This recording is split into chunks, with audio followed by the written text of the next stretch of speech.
All right, so the first thing I did here is I chopped up my picture a little bit better so that I could actually write inside of that angle. And so actually I might even make it just a little bit bigger there. Okay, so the first thing it says is in the figure shown, suppose angle ABC. The first thing I got to figure out is where is ABC in the first part? Here's ABC right here. ABC is equal to N. So I'm going to color code that and make this guy N. ABD, so where's angle ABD? Let's get a different color. ABD is this guy right here. And I know that ABD is 2 times the measure of DBC. So where's DBC? DBC is right here. Okay? The angle bisector of angle DBC is BE. So this guy divides this guy into 2 congruent angles. So I know this angle is congruent to this angle. That's what an angle bisector does. And it asks me to find the measure of angle EBC. EBC is gonna be this one, EBC. So I wanna find this angle right here. Okay, so Ms. Mosier and I talked about this one, and we are going to take it off of the test, but I'm going to continue to tell you how to solve this problem. Your answer is not going to be in actual degrees. It's going to be in terms of N, so that's why it's kind of funky. So I'm going to call these little angles right here X. That means that ABD, remember that yellow angle, it's twice DBC. So this guy is 2 times 2x. Okay, so it's twice, the yellow angle is twice the green angle. We already had determined that. So now I need to solve for x. So I'm going to make an equation, and my equation is going to be that this guy right here, these 2 things are congruent. Let's see, which 2 things, Ms. Ender? This and this are congruent. Those 2 things are equal. So I'm going to set up that equation. And it looks like this. N is equal to 4x, 2 times 2x. Now, remember, EBC is x. We had determined that at the very beginning. So to find this, I would divide by 4. And now the measure of angle EBC, x, is N over 4. So that's what I would put right here, N over 4. All right, so this one we did in class together. The first thing that we want to do is draw a picture. So there's my angle ABC. I've also got to draw in a BD because BD is bisecting. So I start at B and I go through a letter D.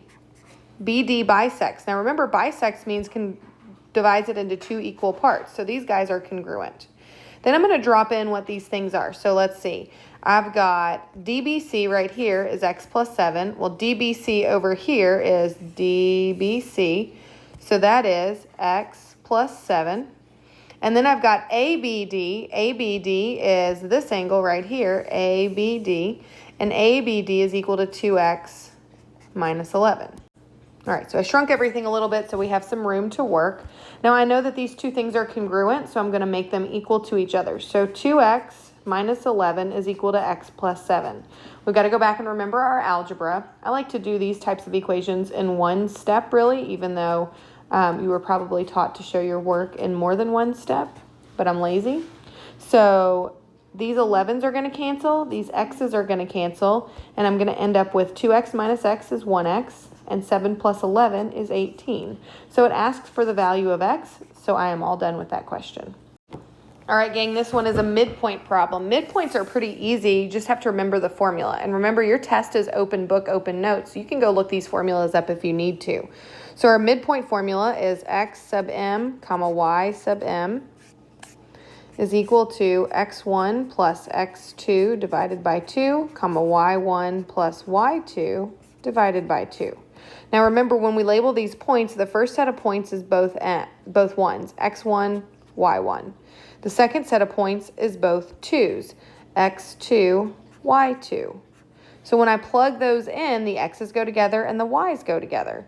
So it looks like this. So x sub m comma y sub m is equal to x1, which is 2, plus x2, which is negative 2, divided by 2, y1, which is 7, and y2, which is negative 5, divided by 2.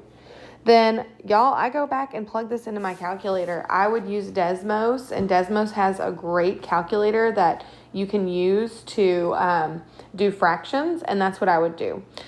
Since I cannot show you my Desmos calculator, I'm going to do these by hand. 2 plus negative 2 is 0. 0 divided by anything is still 0. 7 plus negative 5 is 2, and 2 divided by 2 is 1. So that's my solution. My midpoint is 0, 1. So this one was really nice, and it gave you the distance formula. The test will not have the distance formula on it, so you will have to look this formula up. It's the difference in the x's plus the difference in the y's. We square both of them and we add them together. It doesn't matter what you call x1 or x2. It doesn't matter which ones are called y1s and y2s, because the order is arbitrary here since we're going to square the solution. So whether I subtract 5 minus 5 or 5 minus 5, I get the same answer. If I subtract negative 2 minus 4 or 4 minus negative 2, I get the same answer once I square those. So when I plug these guys in, again, I like to label what I'm doing. So this is x1, y1, and then these guys are x2 and y2. So I'm going to plug all that into the distance formula. Okay, I'm going to write that part in black, and the rest I'm going to write in a new color because I want the stuff that I write in the new color to be what I would put into my calculator. So we want the difference in the x's, and let's see. I prefer 4 minus negative 2. So I'm going to do 4 minus negative 2 quantity squared, plus the difference in the y's, which is 5 minus 5 quantity squared. Now, all the stuff in yellow is what I would stick into the calculator. And then I would not put that square root until I stuck that into the calculator and figured out what that equaled.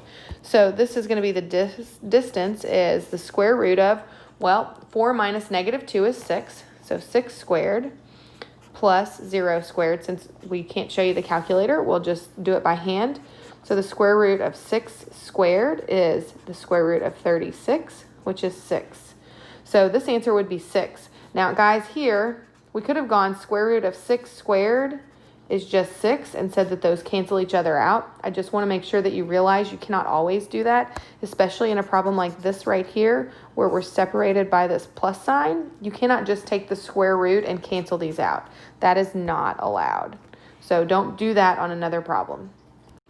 All right, this one, if you were on the Nearpod, it did give you the distance formula. But the problem didn't actually have it on there, so I left it off. We do have to know what the distance formula is, so let's recall that information. The distance formula is the square root of the difference in the x's, x1 minus x2, quantity squared, plus the difference in the y's, y1 minus y2, quantity squared. Now, I've got to actually move that. So, oh man, they're not separated. That stinks. Okay, so we're just going to label these guys. I'll put it on the top this time. So x1, y1, and x2, y2. And then I'm just going to plug and chug. So I'm going to do the same thing I did before. The distance is the square root of, and I'll put this other stuff in yellow. So that's going to be the difference between the x's. Let's see. I like 14 minus 6 better, don't you? So I'm going to do 14 minus 6 quantity squared, plus the difference of, let's see, 19 minus 4 seems easier. 19 minus 4, quantity squared. Now, if I had a calculator, I would use the calculator to type all the yellow stuff in. Since I don't have a calculator that I can show you, I'm just going to keep going. So I would do the distance is 14 minus 6. That would be 8 squared. And 19 minus 4 would be 15 squared. So that's the square root of 64 plus 225. So that is, the distance is the square root of, let's see. So that would be the square root of 289, and the square root of 289, aren't I lucky? That comes out as 17. All right, this one is not bad at all, y'all. This is HJ plus JM. Okay, so where's HJ? HJ is right here. That's my yellow. HJ, how long is HJ? HJ is 2 units. 1, 2. JM, let's do that guy in green. JM's here. How long is JM? It looks like 3. Let's count them. 1, 2, 3. So what is HJ plus JM? That should be 5. If I go back up here, HJ plus JM, HJ plus JM would be 1, 2, 3, 4, 5. 5. All right, so what is the midpoint of HN? Well, first, let's see, where is HN? Here's HN. How long is HN? So it goes from -3 to +3, so I'm going to say it's 6, but you can verify. 1, 2, 3, 4, 5, 6. So HN is 6. Now half of 6, so 6 divided by 2 would give me 3. So I need to go 3 from H and 3 from N. So if I were to do that, let's see, 3 from H, 1, 2, 3. 3 from N, 1, 2, 3. My midpoint would be right here in the middle, or would be 0. So HN's midpoint is 0.